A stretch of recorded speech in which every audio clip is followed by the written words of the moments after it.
No, thanks, Tabo, for the nice introduction. Lunga was here earlier talking about a friend and talking lots of not so nice things about the friend from the bank who will actually loan people money.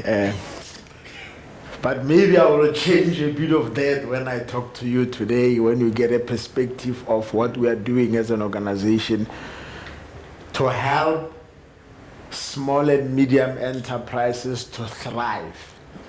We are doing a lot, and I'll explain some of the challenges as well. And hopefully we can get to have some sort of convergence on how we work together to be able to help each other.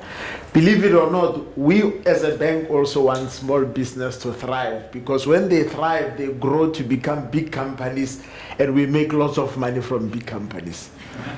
So we actually do want them to succeed. But let me start here and maybe make you chuckle a bit. Because if you find this slide funny, it says a lot about your age.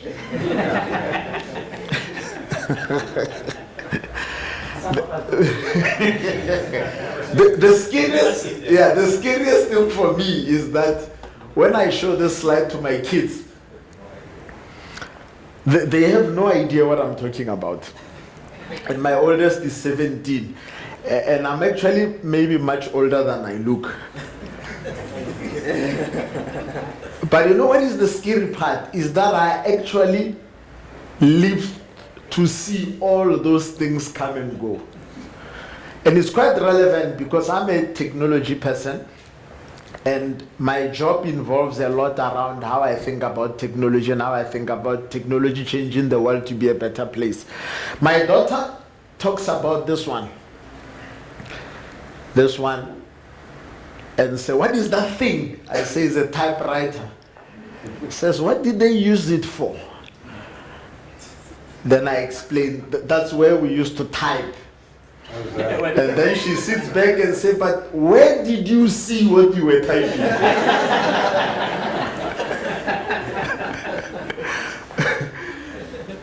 And I normally start here because in the next slide, I then talk about what I think will be the role of technology in changing our lives. And I sort of just pick the big things. It's quite scary to think about the growth that we will get in the African continent from a population perspective. We know as well that the demographic dividend in the African continent is probably one of the biggest advantages that we're not taking on, because we are quite a young population. We've got lots of energy, we've got lots of thinking, and we really need to think about how we leverage that and bring it together. I'm not going to go into detail about what we think technology will do, but it's safe to all agree that our lives will change a lot because of technology, whether we like it or not, whether, there will be self-driving cars at scale, whether, the future of logistics will be changed by what we can do with drones, whether robotics will start taking over and walking streets with us. By the way, in the bank, in my operations area, we use robotics so much that we used to have an ops area of like 3,000 people 5 years ago, and half of those tasks are actually being performed by some sort of robot, which is actually quite a scary thing. I'll talk in a bit more detail around what we're doing with AI and big data, specifically on how we're solving problems relating to enabling SME. A lot of advances in medical technology will change a lot around how we think about things going forward. And I think it's an area where I don't see a lot of participation of small businesses in what we can do in medical technology. And I would love to be giving more and more small businesses money in that space, because it helps to make all of us live a bit longer, which will generate a new set of problems for pension funds, but I'd rather have that problem than the other problem. And I'll talk a bit about 3D printing. But let me change tune and make it specific. So I work for Standard Bank, as Thabo has said. the biggest bank in the African continent by any measure you can think about, and any other new measures that are still to be found. But we are an old organization. We've been around for more than 160 years. We have seen every world war that has ever happened, every other problem in the world. We've been around. And over time, we've expanded across the African continent. We even had a stint trying to become an emerging markets bank, and when the global financial crisis hit in 2008, that humbled us to come back to the African continent. And it's a story spoken about in many coffee shops at Standard Bank building around staying in the African continent. And when we did that, of course, we looked at our long-term reason for existence. Simply articulated, Africa is our home and we drive a growth. And there's this joke we have at the bank that if you really want to know South Africa and you go to small towns, typically when you go to small towns that you only see on the weather report, typically the first thing you see as you drive into the small town is normally one road is a Standard Bank branch. And in fact, when we went on this big drive to close branches, there's some of those that we left, in places like Kakamas, in places like, we even make up names of towns, Pampirstad and stuff like that, but Standard Bank is always there because we are a bank for everyone, and sometimes that is why we have the challenges that we have, because we're not selective in terms of where we do business. And because of that, we play possibly one of the most important roles in SME development in the African continent, and specifically in South Africa. We've got quite a big base of SME clients, about 731,000 legal entities, meaning that we know a lot about challenges and successes of small businesses. The relationship that we have with businesses is like the relationship we have with individuals. You don't always really just tell the truth to your banker, do you? You know, it's always selective what you say to your banker. And this is kind of the relationship. Small businesses tell us a lot about themselves, but they're also selective because they want something and then they only tell us. But when they are in trouble is when we really do understand a lot about small businesses. About just over half of the small businesses that we bank are digitally active, which for me it's a bit of a scary and disappointing thing. Meaning that they perform basic activities on their mobile device in terms of how they run their business. And it's perhaps an indication of a bigger problem. And I don't know whether Lunga is still here. Yes, because him and I must collaborate in how we solve this problem. Because one of them is simply that they just don't have a mobile phone. It's as simple as that. They just don't have a mobile phone or a smartphone, because they've got an analog phone. As a result, they can't do their banking online. And you know, I heard him say lots of things here. It's my turn to get back at him. But I didn't hear the words free plus data plus device in any sentence.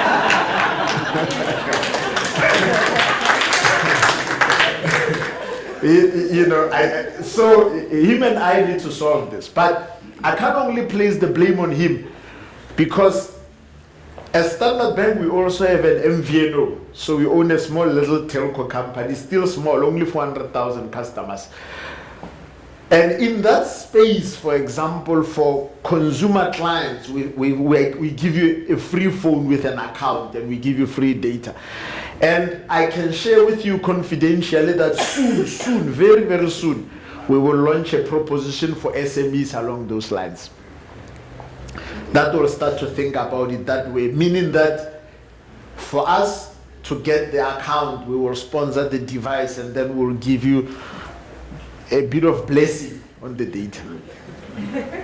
Because it can't all be free. We'll bless you a bit. So just to help to get you there, right? We also No, which is quite interesting. When we look at the platforms that they use, it tells us a story. Business online is normally those that prefer to run their businesses on desktops, internet banking. You can see it's about a half-half split. And you can then see the ones that use the mobile app. And interestingly, still a few still use USSD to run their business. You know, the star 100, star whatever, to do lots of stuff, which is quite interesting to see. Now, after everything that we have learned, we know that the challenges for small businesses is the same that they've ever been forever and ever. It's three things. Number one is funding, but not only initial funding, but continuous funding for activities is the oxygen that must keep the business going. But solving funding alone doesn't help. You have to then solve the second thing is access to market, because you can't keep on blessing. You got to set up people to be able to bless themselves. Then we know that as businesses grow, they need to continue to run efficiently. They need to get the right skills. Things related to development of the people that run the business is important. So at Standard Bank, we've come up with this triangle because we know you always have to be solving for these three things at the same time. Now, my job as the Chief Engineering Officer of the bank is to continuously think about how do we use technology to solve for this triangle. The first thing which I've started talking about is how can we just make it easy that every small business in South Africa has a smartphone. And it sounds like quite a simple thing that we're still talking about this in 2022, but it's a problem, and I've got data to prove that. How do we just make sure they've got a small smartphone? Because if they've got a smartphone, they can then run their business on the smartphone. Because to run a small business, you don't have the luxury of having to wait until you get to the office. You're working every time wherever you are. So your business needs to be here on your hand.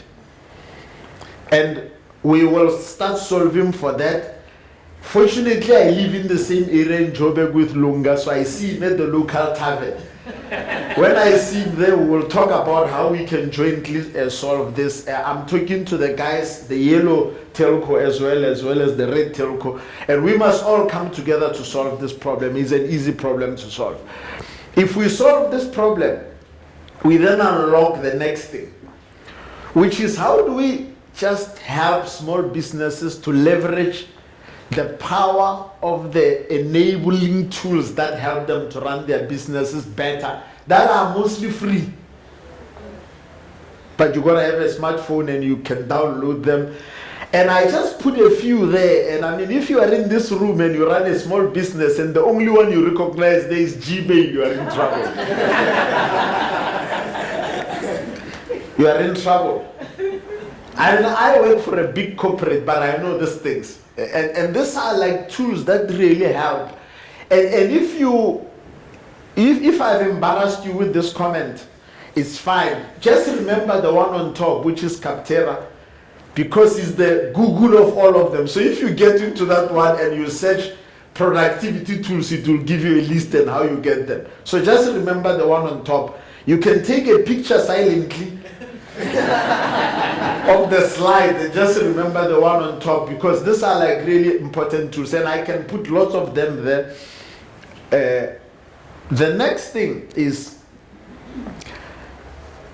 I see lots of SMEs really not leveraging social media to the fullest. I hear that somebody from TikTok was here, or somebody talking about TikTok, and I just find that lots of small businesses that we work with are becoming more and more clever in the way they actually use the power of social media. In fact, and I don't know how to say this in a nicer way, they're using social media illegally. You know, when you go to Twitter nowadays, you cannot just see somebody there saying hair for sale, and they're running a whole campaign and they're paying Twitter nothing. No advertising, and it's happening more and more. And I don't want to be found to be encouraging small businesses to continue with this illegal operation. But it's a great opportunity that must continue to be leveraged by all small businesses in terms of becoming successful. Now, let me go to the specifics of our organization and what we're doing. To solve for access to funding, you first have to just solve for access to banking. And we have launched, Mr. Pia, probably about a year or 2 years ago, a thing called MyMo for Biz. It's R5 a month. It's probably the cheapest business account in the country right now. And we did it for a specific reason, because we wanted to encourage informal businesses to formalize, because only when you formalize we can track you easy in the system and we can connect you with opportunities. I think about after a year of launching this, we now have 53,000 businesses that use this account, which is R5 a month, and we're originating a whole lot of these accounts, and we can see as and when their needs become more complex, then they can move up the ladder in terms of complexity of accounts. And this is the thing I was talking to you about, that in the next iteration of this, we intend to have a bolt-on of a device and some placing with data so that we can just allow to solve for the basic things. Now, access to funding, my dear friend Lunga was criticizing me, saying that we only give people startup funding, but we don't help them through the life cycle of actually running the business, which is actually fair criticism. So a while back, we thought about this and we decided to solve it differently. And what we understood is that for most businesses, if you come to the bank and you say, I want a loan, by the way, do you know that the bank is also a business? That it must also make money. If we can match your cash flow to your repayments, a lot of small businesses told us that this is exactly what they prefer, instead of having to pay a set repayment, because some times are worse than others. So we came up with a product, we called it BizFlex, which is really a product that allows your repayments to follow your cash flow cycles.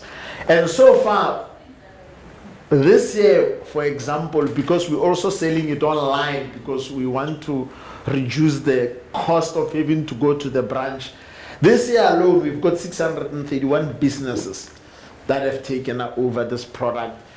And we're improving, we're doing a lot of data analysis and algorithms to understand this. So we will open up the risk appetite a lot more. And this is a famous word you'll hear from a bank, risk appetite. And it's actually a true thing. Let me share with you something that you may not know, because banks will like this terrible people that will borrow people money. The truth is, we balance risk with reward. What we do is we look at probability of default of a client. In the SME space, this is very high. For a normal consumer client, probability of default for an SME is probably 10 times higher than that of an individual. That's why we want to do things that can help SMEs to succeed, so we can lower the risk. On a normal basis, we lose a lot of money because there's a high failure rate in the SME space. So a typical consumer client, for example, in that base, we know that at least 3% loss rate will be the number. In the SME space, it can be as high as 20%. So we lose hundreds of millions of rands of money that we were smiling together when signing the deal. But when it's time to pay, you don't answer your phone. So we kind of got to work together to find how do we solve these things. And BizFlex perhaps is the first of how we do this. Now, payments are also evolving fast. Now, is there anybody in the room that runs a business and doesn't have to collect money? And please raise your hands. So we know that you've got to collect payments. In the past, it was quite clunky to collect payments. And I remember the first time when we came with pocket Ps, not long ago, that we could get a plumber to like carry this device. And when they go to Sopa's house to go and fix, they can get paid right there. And it was a big thing for them, because when they get paid, they see the notification on the phone and the money is on the account immediately. And it's an important thing, because immediately when they leave that house, they have to put in petrol to go to the next house, because it's kind of living like that. But we realize now they have to carry 2 devices, this one, and then we then transitioned into QR code-based payments with SnapScan. Most of you know SnapScan. By the way, SnapScan was started by a group of very interesting entrepreneurs, and then we partnered with them, we bought into their business, and then we helped them to scale. Now we've got hundreds of thousands of customers on it. Then it became easy. Then the plumber now, they only needed their smartphone, because then when you pay them, you can then scan the QR code that they will display on their smartphone with already what the invoice is. And then when I really got impressed with what we can do with this is when I live in 4 Ways, and I was at William Nicole, and then there was a lady there on the street light who was selling stuff, and she had a QR code here. And then she collects payment. Then you just scan in the couple of seconds, and then you buy, and then you go. And then when it really, really got interesting is, when you got somebody who's begging, a beggar, with a QR code. and I can only put a question mark next to SnapScan, because we're investing hundreds of millions of rands into how we can simplify payments, especially for small businesses. Very soon, very, very, very soon, we will launch an exciting product in the market, in the payment space, that we think will revolutionize the way we help small businesses to collect. Online presence, I'm sure every speaker who's been here spoke about online presence. But like, if you're starting a business and you have no money, what do you do to set up online? So we then set up this very exciting product called Simply Blue, which is really a container that helps you set up your business online. It's a blessing from Standard Bank. You can actually get it for free for 1 month trial to play with it. And effectively what it allows you to do is you can go there, you can set up your product, you set up the shop. We even give you a way to collect, so you how to accept electronic payments online as well. And the take-up of the product has been a bit slow because I think it intimidates people. But once we started giving it on a trial basis, more and more people are taking it. My view is that having online presence must actually be like having a bank account. It must be a basic requirement for anybody running a business, because digital businesses scale faster than physical businesses. So if you can go and download it. If you just Google Simply Blue by Standard Bank, you'll be able to download it. You can go and sign up for 1 month free trial, and then you can play with it and see. Let me then wrap up with where I think is the real big opportunity going forward, is the transition that's happening in the world to digital marketplaces and ecosystems.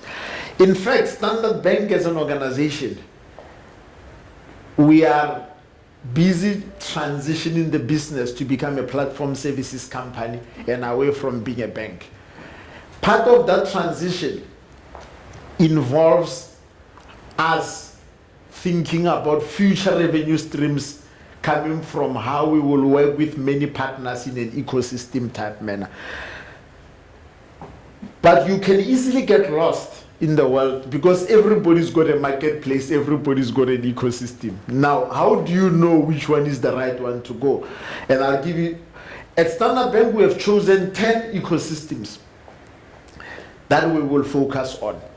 We've got 5 of what we call driver ecosystems, meaning that there we will be the driver of that ecosystem. And you can see those 5 is actually in the home space, so everything related to home. And why do we choose home?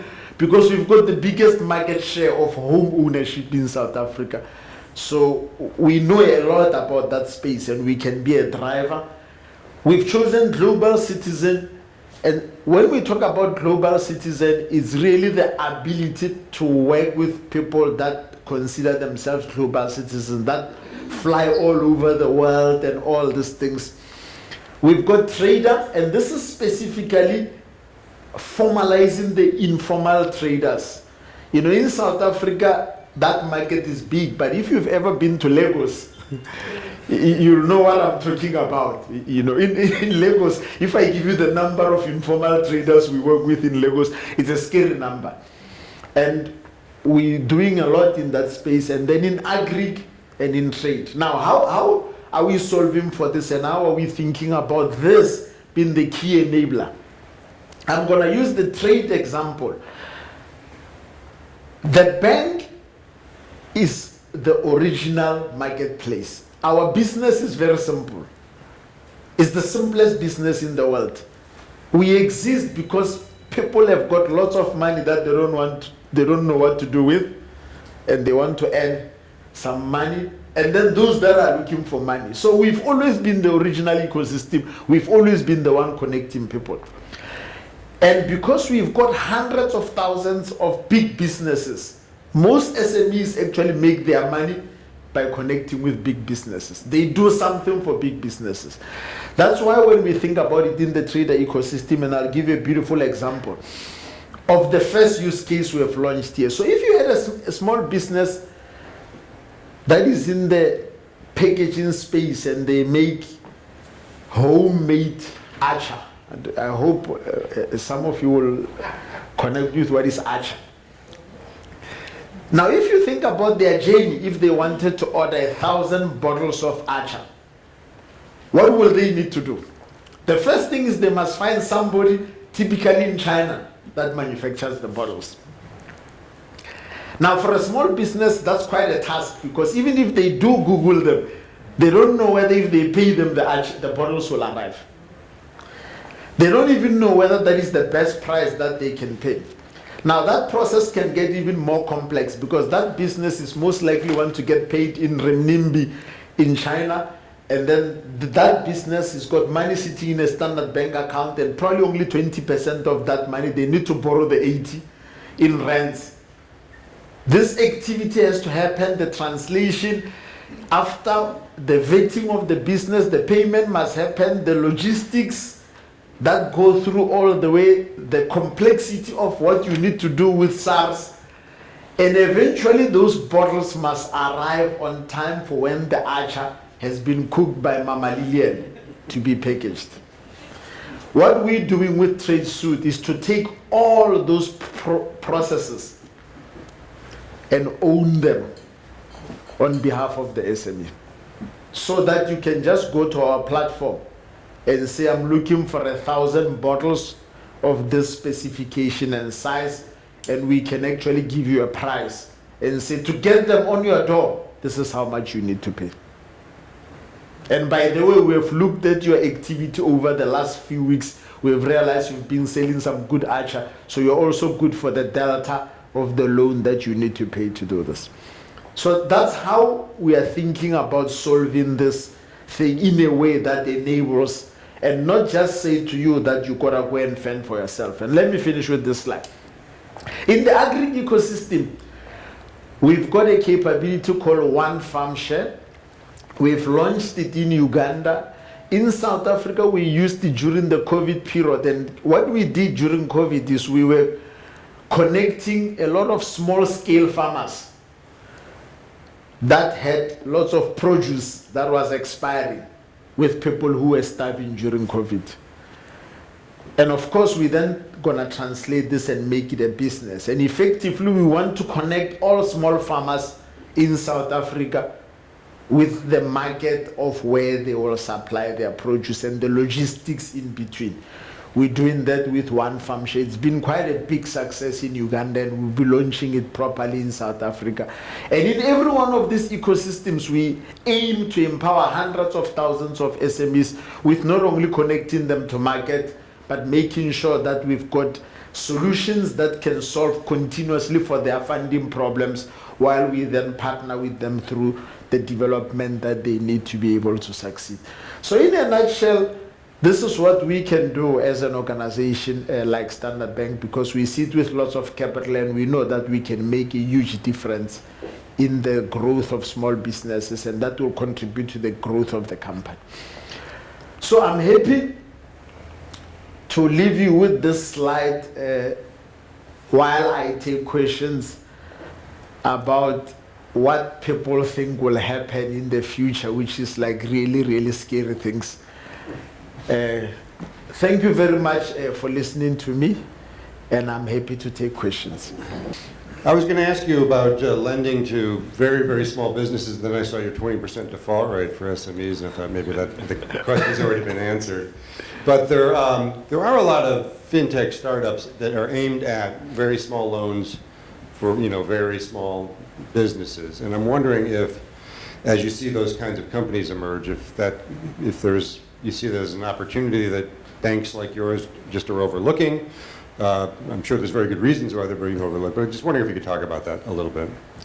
Yeah, no, you are right. So these problems, there are many people that are solving for that triangle. And you're right.